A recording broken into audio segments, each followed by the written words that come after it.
Welcome back, everyone. If you've been paying any attention at all to the news lately, you know that artificial intelligence is literally everywhere. I mean, it's writing code, it's diagnosing diseases, it's generating art, and it's moving so incredibly fast that it can be genuinely hard to keep up. More importantly, it's hard to figure out what it actually means for your career. So today in this explainer, we are taking a structured, purely data-driven look at the future of work. We're going to break down the hard research from places like the World Economic Forum, Harvard Business Review, and BCG, just to understand exactly how human capabilities and machine capabilities are about to collide. Right, let's just immediately address the elephant in the room. It is the single question on absolutely everyone's mind. Is AI going to take your job? We've all seen these sensationalist headlines predicting mass unemployment and the end of work as we know it. But, when we actually look at the microeconomic data, a very different and, honestly, much more nuanced picture emerges. Take a look at this specific and really surprising number. According to a massive, in-depth microeconomic model by BCG, over the next 2 to 3 years, 50 to 55% of jobs in the U.S. will be reshaped by AI. Notice the crucial word there, reshaped, not replaced. For the vast majority of us, we're going to retain the exact same or a very similar role, but we're going to face radically new expectations for how we work and what we produce. The way we spend our 9 to 5 is about to fundamentally transform. So, to help you navigate this whole transformation, here is our roadmap for today. 1. The AI automation myth. 2. Intelligence versus narrow skills. 3. Irreplaceable human skills. 4. Reshaping the workforce. And finally, 5. Collaborative intelligence. All right, let's dive into Section 1, the AI automation myth. To actually understand the hype, we have to look at this fascinating cognitive science concept known as Moravec's paradox. Back in the early days of AI, researchers basically thought that because they could make computers solve complex algebra and play grandmaster-level chess, teaching them to do simple things like walk or recognize a chair would be a breeze. They were entirely wrong. Abstract thought, things like math and logic, is actually a relatively new trick for humans. It's only about 100,000 years old. It's hard for us, but it is incredibly easy for a computer. On the flip side, 1 billion years of evolution has perfectly encoded perception and physical movement right into our brains. We make the absolutely impossible look effortless. And that is exactly why AI can effortlessly pass the bar exam, but looks like a clumsy toddler when it tries to fold a t-shirt. Moving on to Section 2. Intelligence versus narrow skills. So, we have to ask, what does it actually mean to be intelligent? Francois Chollet did some landmark AI research on this, and the core argument is brilliant. True intelligence isn't just about having high skill at one specific repetitive task. It's about generalization. It's your ability to handle situations that you've literally never encountered before. A lower intelligence system, which is what most AI is today, can only operate in areas where it has massive amounts of prior training data. But a higher intelligence system, like a human, can take just a tiny little bit of information and use it to adapt to a massive range of unknown, highly complex future situations. When we compare these strengths directly, the contrast is just stark. AI systems totally excel at tasks that are pattern-based, well-defined, high-volume, and domain-specific. They are brilliant, unbeatable really, at applying rules to known data. We, on the other hand, thrive precisely where AI breaks down. Humans excel at novel judgment in highly unpredictable environments. We excel at genuine emotional empathy, creative originality, and naturally navigating unstructured physical spaces. AI is fundamentally rigid, human cognition is fluid. Which brings us to Section 3, Irreplaceable Human Skills. Understanding that fluid human cognition brings us to the actual quantifiable skills that are mathematically irreplaceable by today's tech standards. The World Economic Forum actually rated specific skills based on how resistant they are to AI automation out of 10. And just listen to these Tier 1 protected skills. Complex problem solving in novel contexts sits at a massive 9.6. AI struggles enormously when the rules aren't predefined, right? Emotional intelligence is at 9.4.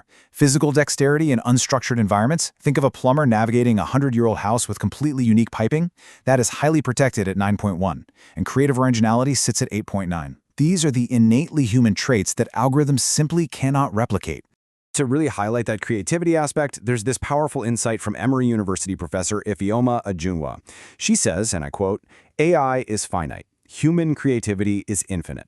Because sure, AI can generate quote-unquote creative content by just recombining old data, but it fundamentally lacks childhood memories, it doesn't feel physical pain, it doesn't have love affairs, it doesn't have the lived experience, the rich cultural context, or the raw risk appetite that actually drives genuine artistic and business innovation.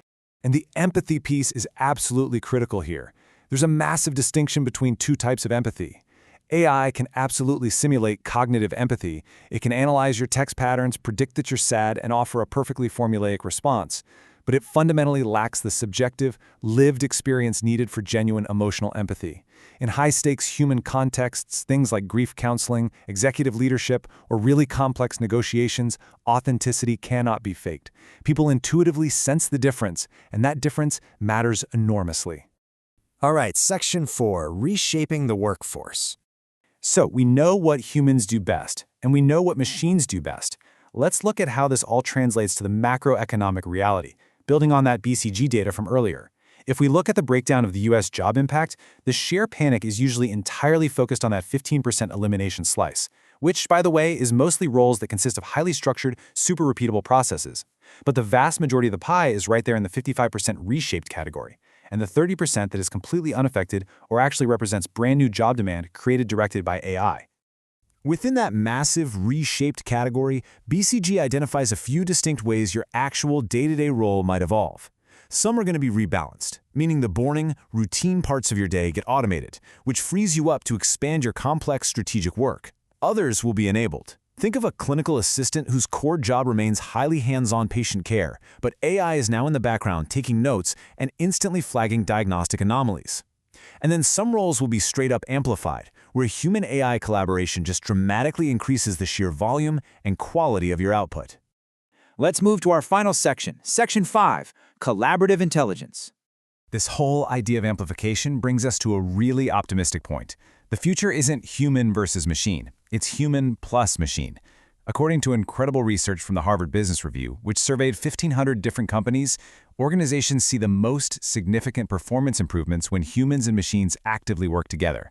Firms that deploy AI purely as a tool to displace employees, they only see short-term, fleeting gains. The real magic happens when we combine the leadership, the teamwork, and the deep social skills of humans with the sheer speed, scalability, and quantitative power of machines.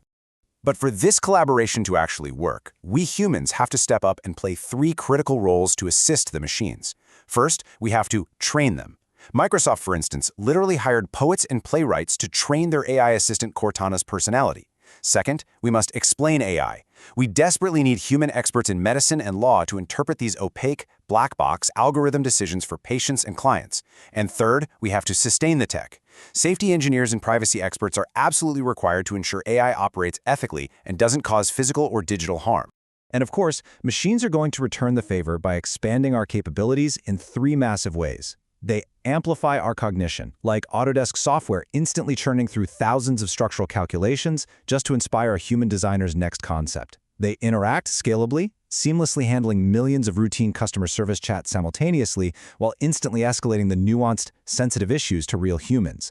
And they embody skills, like incredibly intelligent robotic arms on a factory floor, or even wearable exoskeletons that give industrial workers literal superhuman endurance.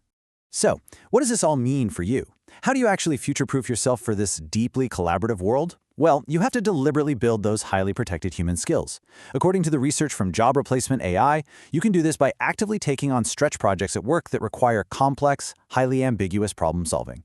Go invest in coaching or therapy to actively boost your emotional intelligence. Build a dedicated creative practice on the side to hone your unique vision. Actively manage and deepen your key professional relationships simply because trust cannot be automated. And practice strategic scenario planning to really expand your adaptable thinking. And that brings us to the ultimate takeaway of this explainer.